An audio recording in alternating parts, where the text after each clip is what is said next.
This is Where We Live. I'm Lucy Nalpathanchel. Today is the first of a series of interviews with candidates running in Connecticut primary races on August 14th. Now, the 5th Congressional District is one of the races on the ballot after incumbent Elizabeth Esty announced she would not seek re-election. We'll hear from the Democratic candidates today, Mary Glassman and Jahana Hayes. Now, this note, we did reach out to Republicans running for the 5th District. We hope to have them on a later date. Now, do you live in the 5th District? What kind of candidate do you want to see elected? What questions do you have for our guests in studio today? You can join us, 860-275-7266, or on Facebook Live. Search for Where We Live. You can add a comment or question in the comment field below our video. Now, I want to welcome into the studio first Jahana Hayes. She's a Democratic candidate for Connecticut's 5th Congressional District, was National Teacher of the Year in 2016, and she lives in Wolcott. Jahana, welcome to the show. Good morning. Thank you for having me. Also with me is Mary Glassman, a Democratic candidate again for the 5th District. She's a Simsbury resident. And for full disclosure, Glassman is also the sister-in-law of a staff member at Connecticut Public, Elizabeth Messina. And in her role with our company, Messina does not function as a news editor, reporter, or a talk show producer. Just wanted to put that out there. But Mary, welcome to the show as well. Thank you, Lucy. Thanks for having me. So, Mary, why run for this seat? Well, thank you very much for having me. This is a really important time. People feel that Washington is broken.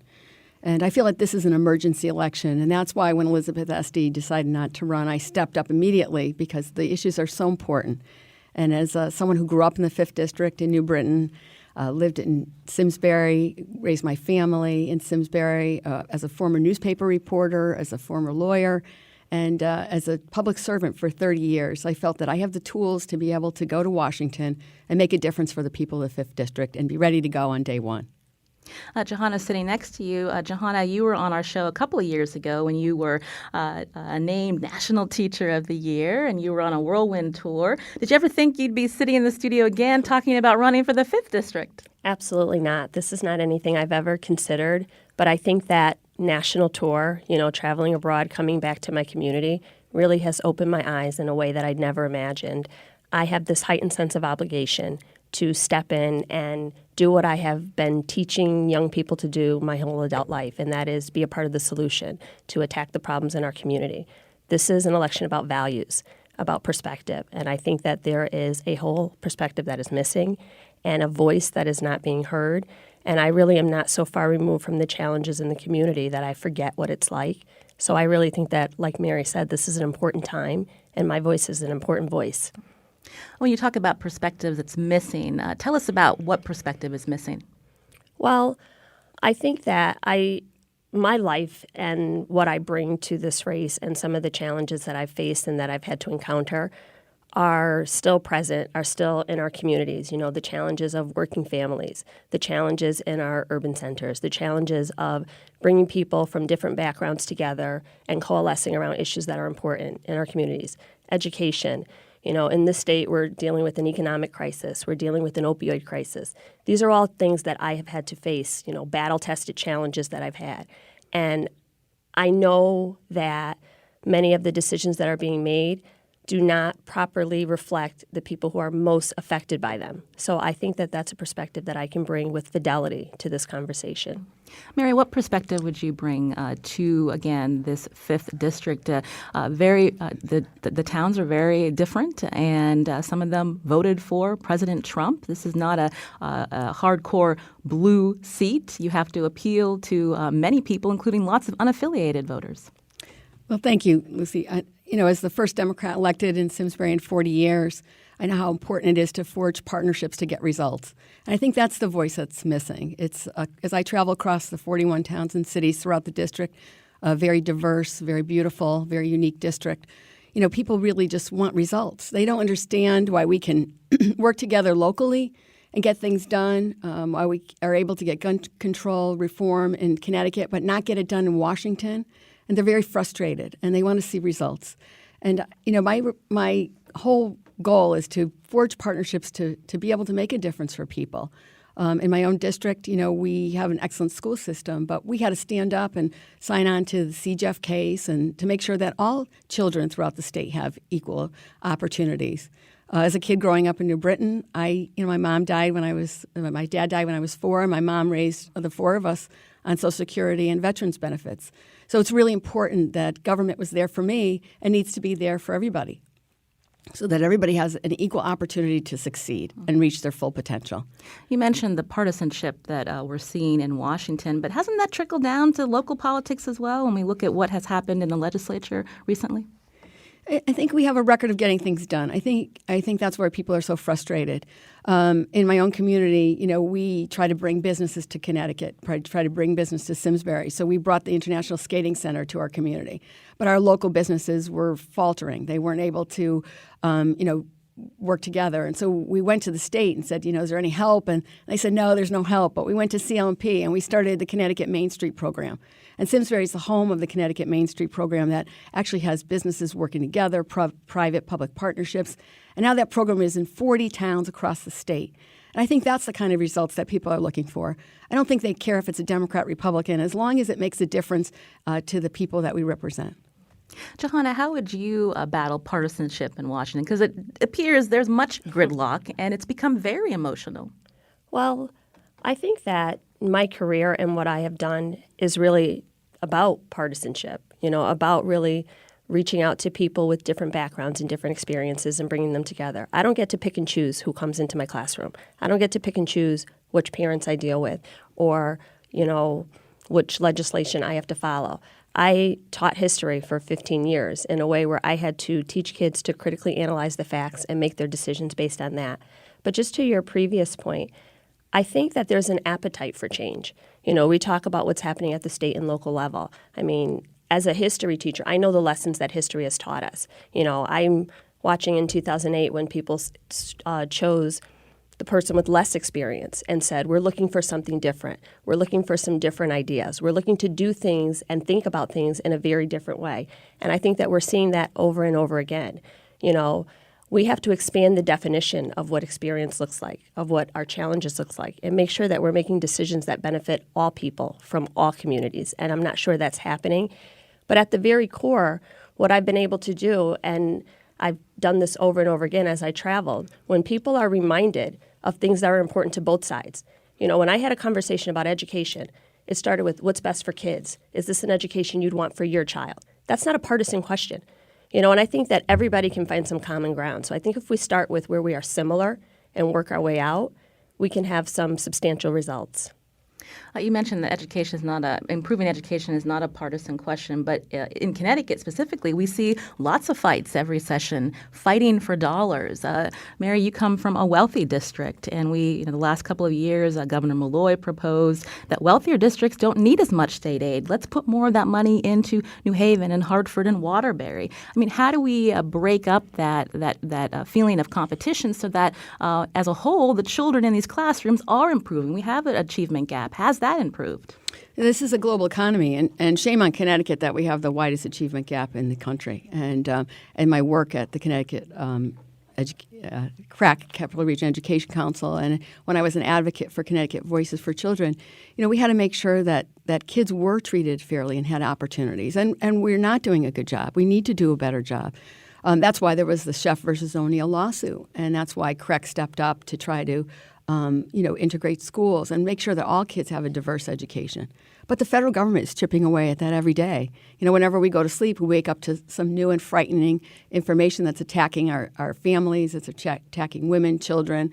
The SNAP decision, that has a direct impact on the Farm Bill that is being proposed by Republicans, has a direct impact on the kids in our school systems. At CREC, our kids get free and reduced lunch regardless. The whole school gets free and reduced lunch. So there's no stigma, so that everybody is coming to school and getting fed. But that could change, and you're going to introduce that stigma, and that's what we have to fight against. It's just, as a kid who grew up in New Britain who had an opportunity for affordable education, we have to make sure that our kids are able to compete, not just in Connecticut, but in the global economy. Before we continue our conversation, I want to mention to our listeners again who's in studio. Mary Glassman, you just heard, a former selectman of Simsbury, a Democratic candidate for Connecticut's 5th Congressional District. Also Jahana Hayes, who lives in Woket. She was National Teacher of the Year in 2016. Mary is the endorsed candidate from the state convention, but the vote was razor close. I think, was it 2 votes it came down to? And we're getting a Facebook comment from Betty, just what we need, new and young people in our political arena. Jahana is the newcomer. Mary, you've been in politics for some time. How do you answer someone like Betty who's looking for someone new who doesn't have the political experience that you have? Well, thank you, Betty. That's an important question. I'm proud of our Democratic Party of having new candidates in the races. I think it's important. This is Congress. This is a really difficult time in our country.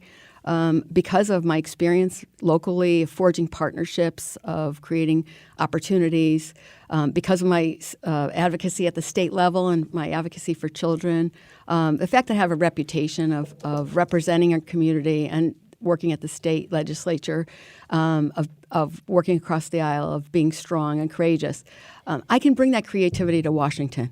And so I think people shouldn't mistake, experience for getting results. Because I think if you have a record of getting results, that's what we need in Washington. It's a complicated time. We need someone who has the courage, who understands government, and can really be an advocate for the 41 towns and cities that we represent. This is Where We Live. You can join us, 860-275-7266. Don't forget, we're on Facebook Live, too. You can add your question below in the comments field. Jahana, we were talking about education. You were a teacher, I believe, for at least 13 years at the high school in Waterbury. When we talk about education, again, it's a lot of focus on the financial resources, but kids need more than just money in the classroom to give them what they need. Tell us about some of the experiences that you saw as a teacher that you hope to bring to Washington to help the nation's children, especially here in Connecticut. Well, I think there's a couple things about that question. First of all, we have to look at education as an investment. You looked at the differences between a community like Simsbury and a community like Waterbury when we talk about education funding. Now, in my life, I grew up in public housing. I was raised by my grandmother. My mother was an addict. The school that I went to had to be a good school because I didn't have anyone to advocate for me. So we have to make sure that we are creating educational opportunities that benefit all kids, that the students who need them most. This wasn't a choice for me. There are many communities and many families in the state that have a choice. If they don't like the schools that they're being serviced with or that are provided in their community, they can move out of that community or choose another school. For so many other families, that's not a choice. So we have to work hard to fight for those kids, to make sure that they are getting the funding and the resources so that they at least have access to the same opportunities. What I've done in the classroom is really try to engage communities as stakeholders, to help people understand that you also have a responsibility for the education of children. Let's work together and figure out what this looks like, and how to best serve students. One of the things I was recognized for as National Teacher of the Year was my investment of providing students with service learning in their community, with teaching them that you can be a part of the solution. I have been a staunch advocate in and outside of my classroom for the needs of the families that I serve. Education is not a single issue thing. I can't educate students who are hungry, who are homeless, who don't have health care. So all of these things find their way into my classroom. And these are things that teachers deal with every day. When there's a story about immigration on the TV, teachers are answering those questions every day in class. When things are coming about bans to certain groups, teachers are standing in front of those students trying to help reassure them of what democracy looks like and what our constitutional values are. These are things and conversations that I've been having for my entire adult life. So we have to look at education in a much broader sense. How does it impact our communities? These are generational decisions that we're making. Are we preparing the next generation of young people, to adapt to the changing needs of the economy? This is something that I have had a front row seat to. I know what's happening next because I've seen the faces of these kids. I have had conversations with them. I know what they imagine as their future careers. If we keep looking at this country, through a lens that is behind us, we're never going to progress. I've been working with young people who are visionary, who want to see what happens next, who have this thirst and this appetite for a different type of country, a different type of democracy, a very inclusive and engaging, form of representation. To your other question, again, this is representative democracy. Everybody has a voice. Everybody has a place. It's not just for the people who have long political careers, who have, political connections and political relationships.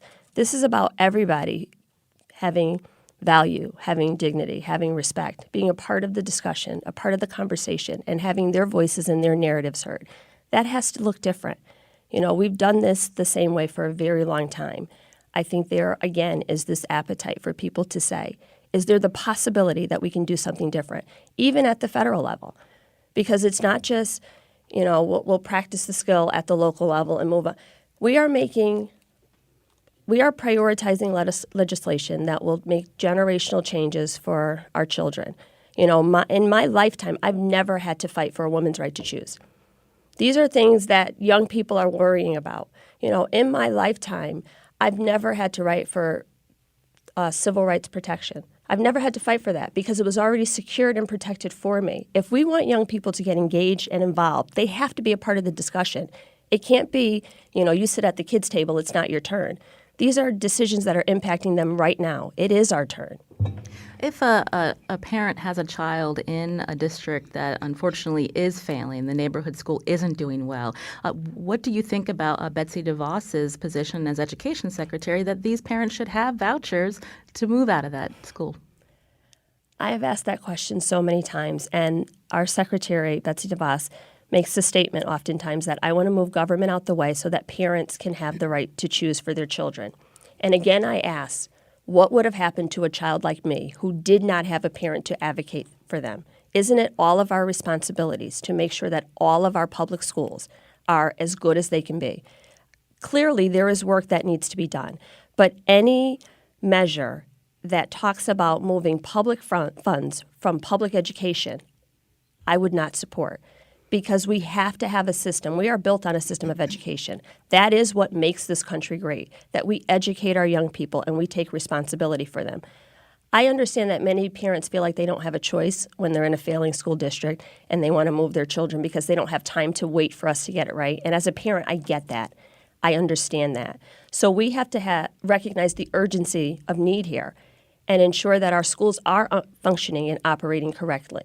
Because I don't think people understand that when the funding leaves and it follows those children, they don't get all the same supports. They don't get, all of the necessary components of a full and well-rounded education.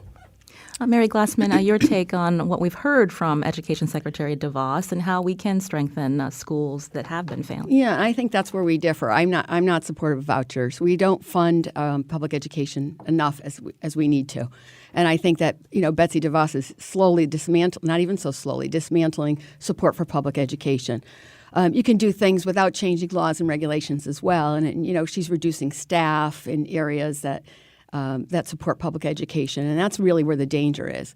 I think what we need to do is go to Washington and bring back more money to the state than we give out. We don't do that right now. And I think we also need to look at education is not your parents' education anymore. It's not even our education anymore. It's a global economy. It's a global world, and we need to look at innovative and creative ways to make sure kids have opportunities. As I travel across the 5th District, one of my frequent stops is manufacturing plants. And the fact that we have 13,000 skilled labor jobs that are going unfilled right now in Connecticut. These are high-paying jobs. These are six-figure paying jobs. These are jobs that have great benefits, great opportunities for continuing education. These employers will pay their employees to go on to finish their education and get a 4-year degree.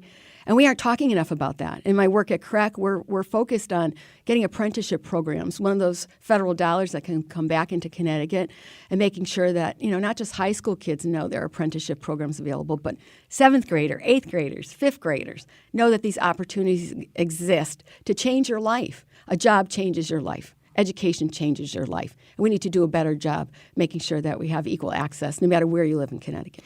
Coming up, just for a point of clarification, I'm not supportive of vouchers either. I don't think I said that. I said any measure to remove public funds from public education I would not support.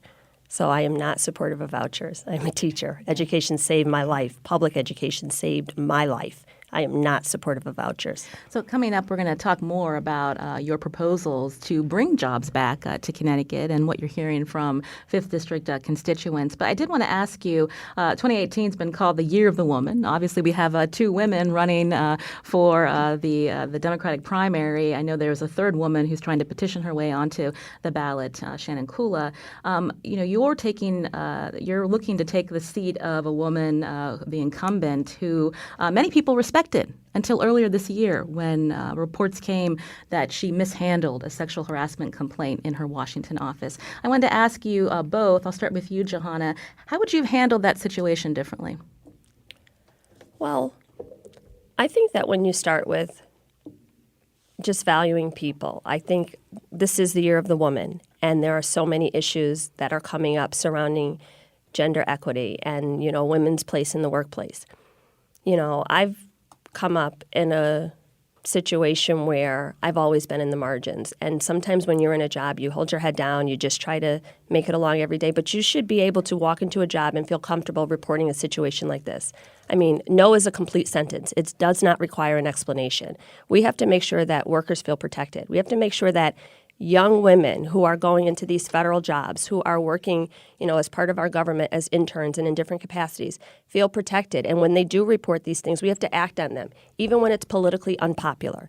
I have been a person who have spent my life acting, advocating, speaking out, even when it's unpopular. We have to make sure that young people are protected. How would I have done this differently? I would have addressed it right then and there, and I know that we've had a lot of conversations about we could have done this, we could have done this, but I would have addressed it right then and there. The staffers should have been addressed. And I don't know all the ins and outs of this situation specifically, what happened with Congresswoman Esty, but there has to be, and she's talked about it afterwards, there has to be something in place. There has to be policy in place where on the Hill, in D.C., in our local and state offices, when an issue like this comes up, it is addressed immediately. Mary Glassman. So absolutely. There are only 19% of Congress is women. And so it was really disappointing when Elizabeth Esty announced she wasn't running. And it was particularly disappointing that it was a sexual harassment situation that forced a woman to not run for re-election. It's very important. That's why I stepped up.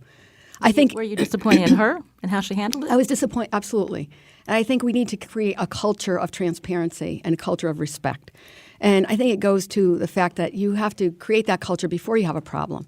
And as a chief elected official, I was in office for 16 years. I managed 150 employees, and it starts with training. It starts with diversity awareness, sexual harassment training.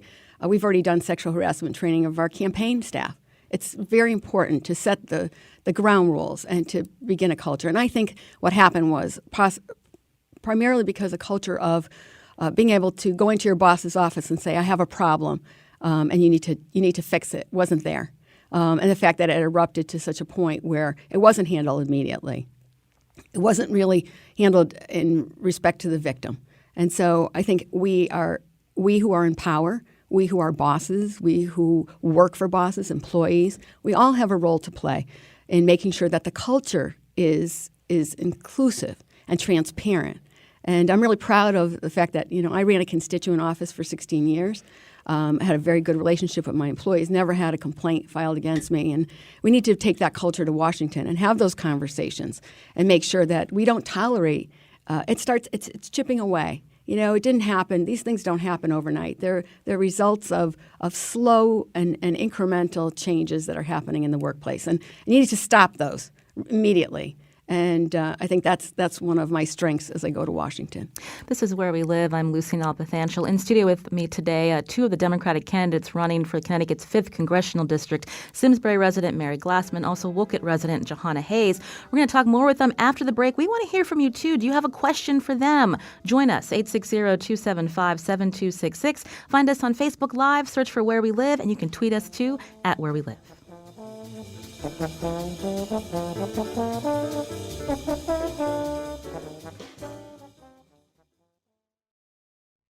This is Where We Live. I'm Lucy Nalpathanchel. If elected, Jahana Hayes could be the first African-American woman to represent Connecticut in Congress. But first, she must beat Simsbury resident Mary Glassman in the primary. And Glassman is no stranger to politics. Do you live in the 5th District? Is political experience more important to you when deciding on a candidate? Do you think it's time to elect a political newcomer to Congress to represent you? You can join the conversation, 860-275-7266. Also on Facebook Live. Search for Where We Live, and you can ask your question in the comments below the video. I wanted to take a call from a listener now. Susan's calling. Susan, go ahead. Hi. I have a question for both of you. I'm one of those unaffiliated voters. My big issue right now is the economy because jobs are leaving the state, people are leaving the state, and I think all the social programs and everything we're talking about really don't matter if there's no people in the state. So I want to bring up a name, Erin Stewart. What I like about her is she works with anybody across the aisle to bring jobs to her city. That new innovation park, I guess, she's worked with the Republicans, with the Democrats to bring jobs to New Britain. That's what I'm looking for. So my question to both of you is, what do you think about the economy? It's what are you going to do if elected in Washington to do what the southern states do and get us our fair share of government money and industry and the tax environment to bring companies back to Connecticut and not be partisan. We are losing jobs. We need somebody like Mayor Stewart who's young, who doesn't care. And again, I'm unaffiliated. What I care about is my state's emptying out. We don't have jobs, and the social stuff is all great.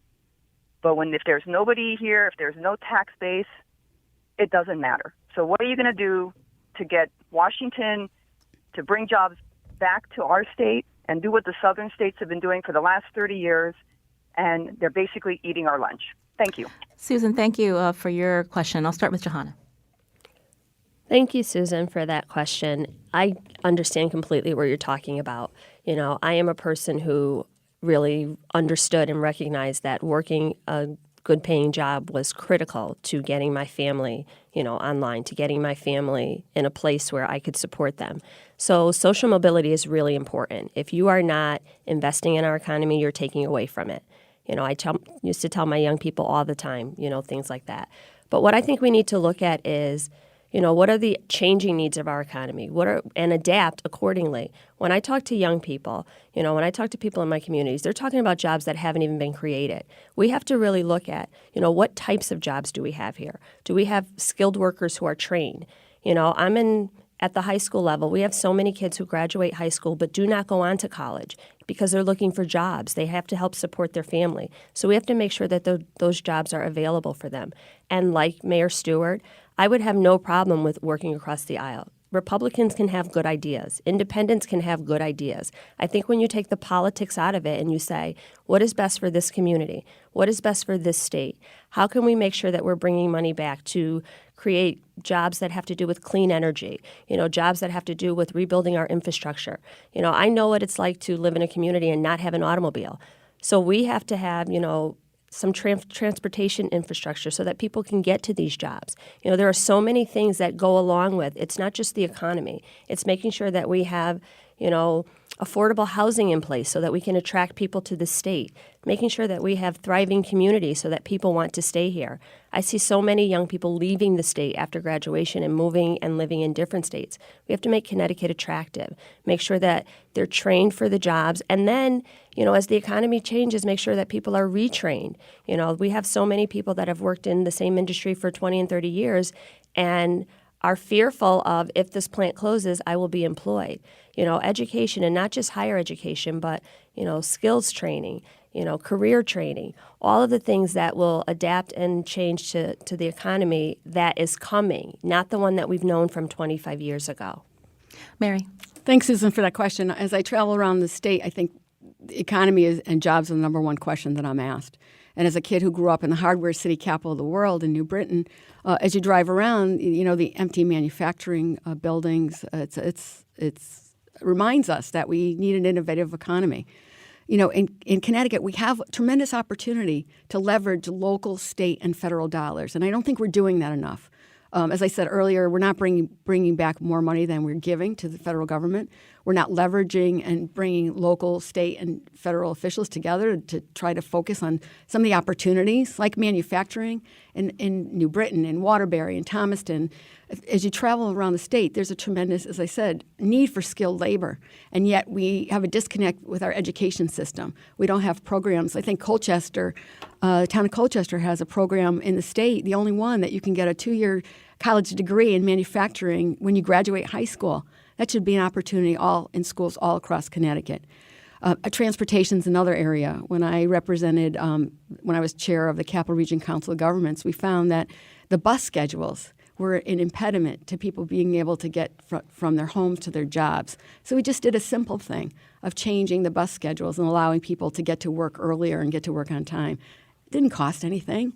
It didn't require any change in law or regulation. It was just thinking about people and connecting them to the jobs they need. So we have those tremendous opportunities. Think about Connecticut, halfway between New York and Boston. Tremendous opportunity, and we're seeing with the new train system, being able to get to those financial centers quickly will transform our state and transform our housing. But housing is also a key component. If people can move here, if they can live in affordable housing, if they can have access to jobs. And we need to do a better job of touting our successes. I was just, yesterday, walking through and touring University of Connecticut and their new innovative technology hub, where they're bringing in innovators and technology to invent new patents and bring new businesses to Connecticut, home-based businesses, tremendous opportunities for growth.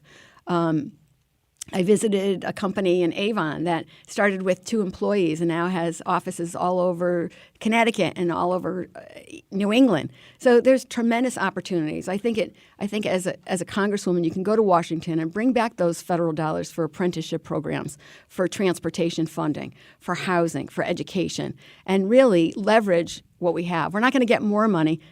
We just have to be smarter and creative and leverage the local, state, and federal opportunities to make a difference. We hear often from members of our Connecticut's congressional delegation about the need to bring contracts, especially to Connecticut's defense manufacturers, but not everybody supports that because they don't support the military-industrial complex. And you just mentioned there are other industries that Connecticut should be trying to foster. Jahana, what are some other industries besides just manufacturing that Connecticut should try to tap into to bring these new jobs that are well-paying jobs that keep young people here?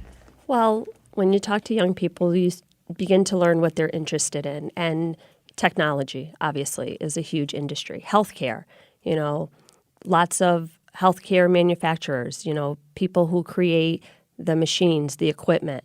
I have seen young people who are reading blueprints and doing 3D printing. And, all of these things, we're looking at, an age-old model of what manufacturing looks like. As computers begin to take over and things begin to change, there are still jobs out there. We just have to look at what are those jobs, and tap into the skills that young people already bring. Tap into the experiences that they already have. You hear so many people talking about the contrast between brick and mortar stores and online marketing. Train people to begin to use those online markets, to adapt and change as the economy changes, to try to turn the clock back 100 years to say this is how it was and this is how it should be, as opposed to seizing the opportunity to move forward, to engage people, to help, with precision, make these industries better, to figure out what is the direction that we are trying to go. You talked about military spending in a lot of the companies. I know the big push is preserving and maintaining the jobs of those employees. How about we begin to look at, are there ways to retrain them so that as, these industries shift, that these people will still have jobs? I think that's the greater concern. Will these families have jobs? Will their futures be protected? Will these people still be employed? I think they can be employed. There's so many. This is a state that has so many natural resources. We have a tremendous amount, like Mary said, in a city like Waterbury. You have so many factories that are closed up. You have places all over the state where the same thing, where factories have shut down. Let's bring new industries into those factories. Maybe we're creating something different, but people still have jobs. So I think that this idea that we're going to make things the way they used to be is really to our peril, as opposed to looking ahead and saying, where do things need to be? Let's get ahead of the curve. Let's bring innovation, technology, healthcare, all of these things, not just higher education, but careers to this state. This is Where We Live. Jahana Hayes and Mary Glassman are both in studio, 2 Democrats vying for the primary win on August 14th for Connecticut's congressional district, 5th congressional district race. You can join our conversation, 860-275-7266. John's calling from New Britain. John, go ahead. First, I would like to applaud Johanna's dedication to education. But I would like to say that we can't afford on-the-job training when it comes to our congressmen. I think everyone should get involved in politics to start at the local level and learn the game of government and politics better before we send you to Congress. We learned that with Donald Trump.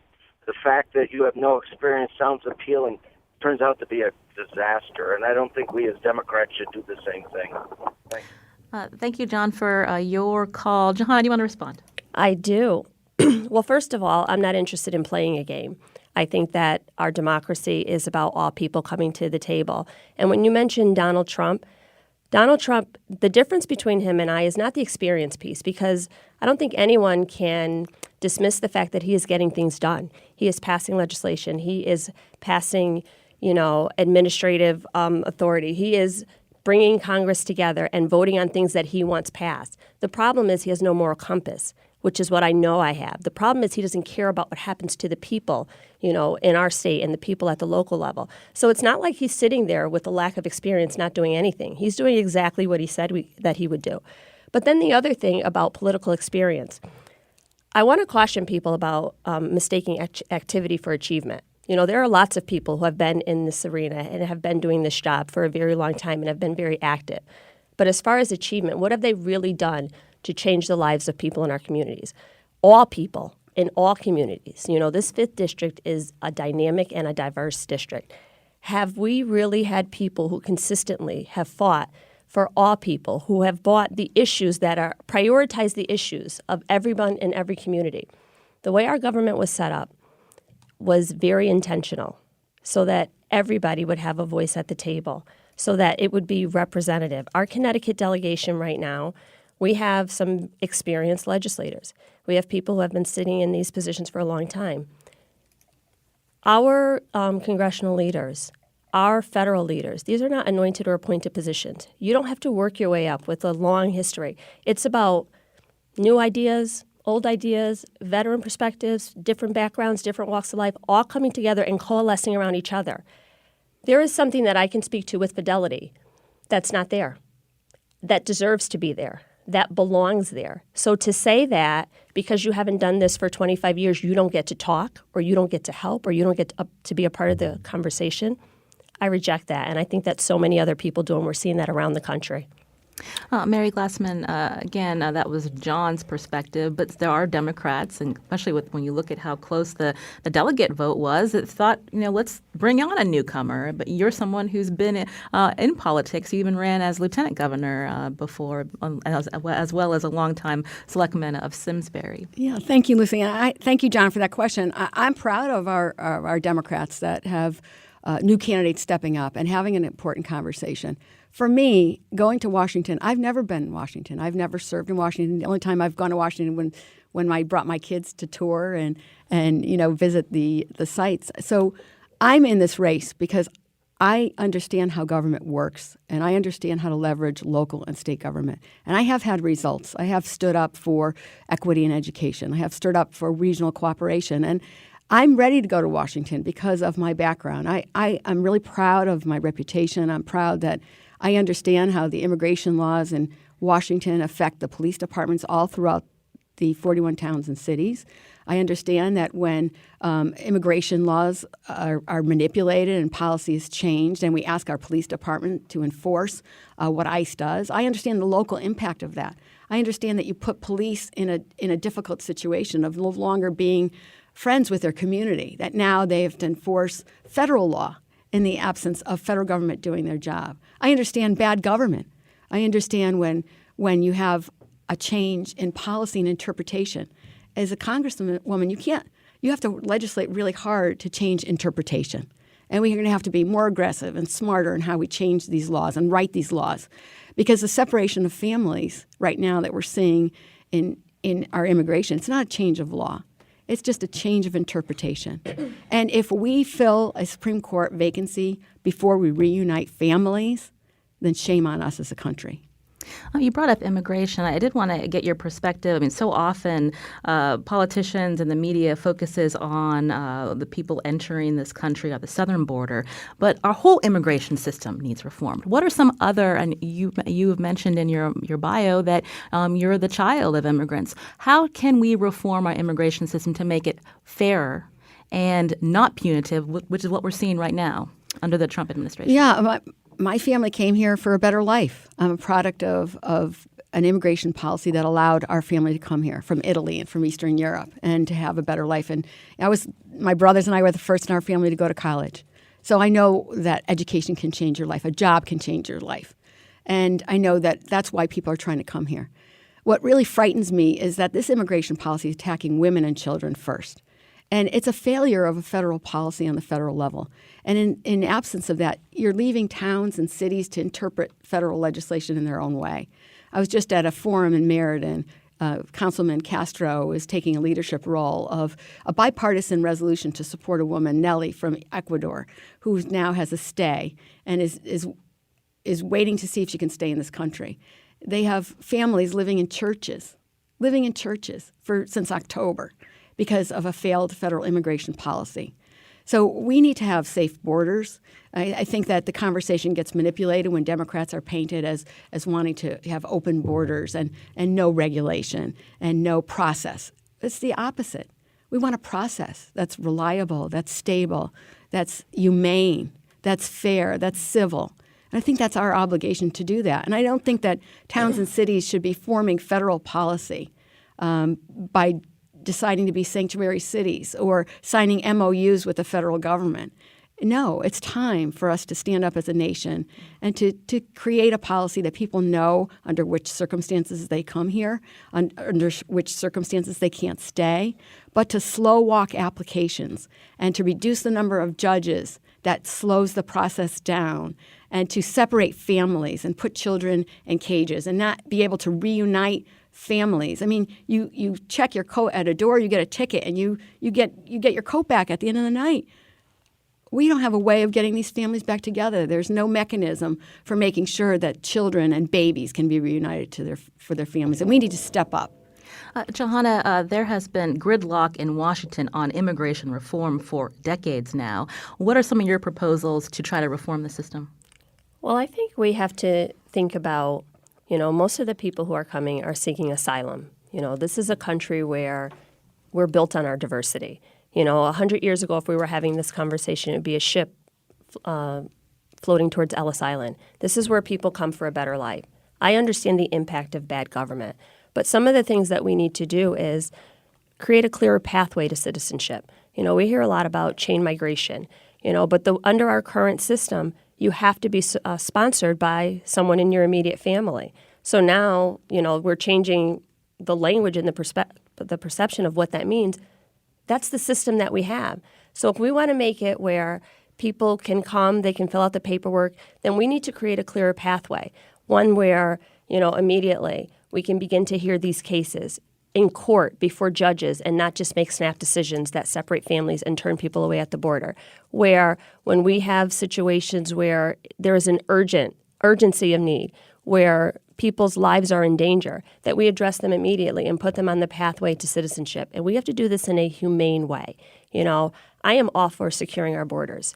My children, my family, I think about the day I felt after September 11th. So securing our borders is very important. I get it. But that security has to align with our values as a nation, with our constitutional values, with those democratic values that we hold dear. And that is that we are a country that values diversity, that values people and the differences that they bring. So we have to create a system that is inclusive and welcoming of that diversity and not a sharp contrast to what is happening now with our current policy. This is Where We Live. I'm Lucy Nalpathanchel. Jahana Hayes and Mary Glassman are in studio today, two Democrats vying for the Connecticut's 5th Congressional District seat in the primary on August 14th. Coming up, we're going to do a lightning round, and we want to hear from you, too. 860-275-7266. Find us on Facebook and Twitter at Where We Live.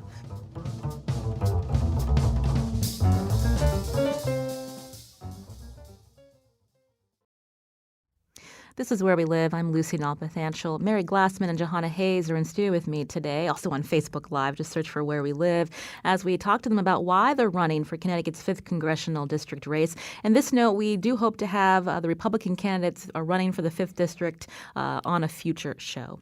I wanted to read a tweet from Sean. And Mary, I want to start with you with this. Sean writes, Connecticut's families and economy are dragged down by our high cost of living, with housing costs being the greatest weight. 200,000 Connecticut families spend more than half their income on housing. What housing policies can help these families prosper? That's an important question, and thank you for that. We need to have affordable housing to supply our workforce and to bring diversity to our communities. Some of the things that I did when I was in office was to bring workforce housing to our communities that are on transportation hubs so people can get to work. Another opportunity that Connecticut is really innovative is housing for disabled individuals that have supportive housing, that have ability to be able to live independently. And that's another thing I'm very proud of. We need to make sure people have an affordable wage so they can afford housing. That's really important. There are organizations like Journey Home that I was sat on the board of that would focus on reducing homelessness by making sure people have access to health care. A lot of these folks are just one accident, one illness away from bankruptcy, and that also causes stress on families as well. Jahana, quickly on housing, and then I want to turn to another topic before we run out of time. Okay. I would say, we have a U.S. Department of Housing and Urban Development. We need to look at what are we doing in our cities? Are we providing incentives for people who work in our communities? I know in New Haven they have something called teacher housing. It's very difficult to be attractive and offer someone a job when they can't find housing that's affordable to live in. We need to redevelop in some of these communities. The public housing project that I grew up in, half of it is boarded up. Those are units that families can live in until they can find a better place to live. And I think we really need to target federal dollars to bring back to the state of Connecticut to provide incentives and options for people to have housing that is affordable. Quickly, Mary, Amy from Danbury is calling in. We won't have time to go to her on the phone, but she wants to know your perspective on paid parental leave. How can it be implemented?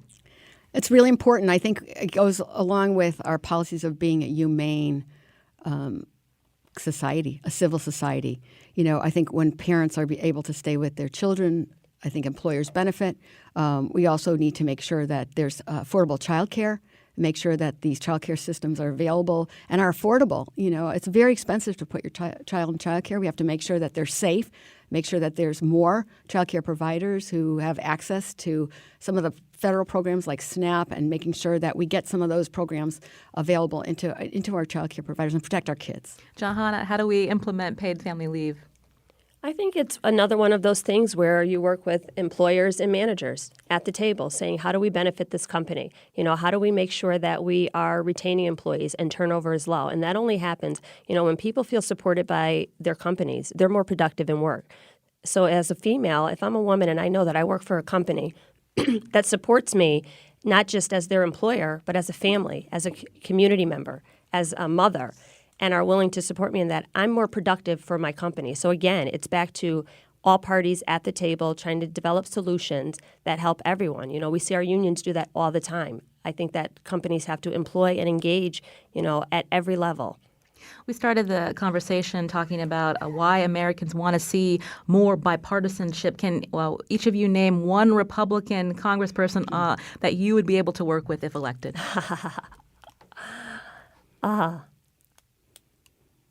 Paul Ryan. I think that I would be able to convince him, to sit down and have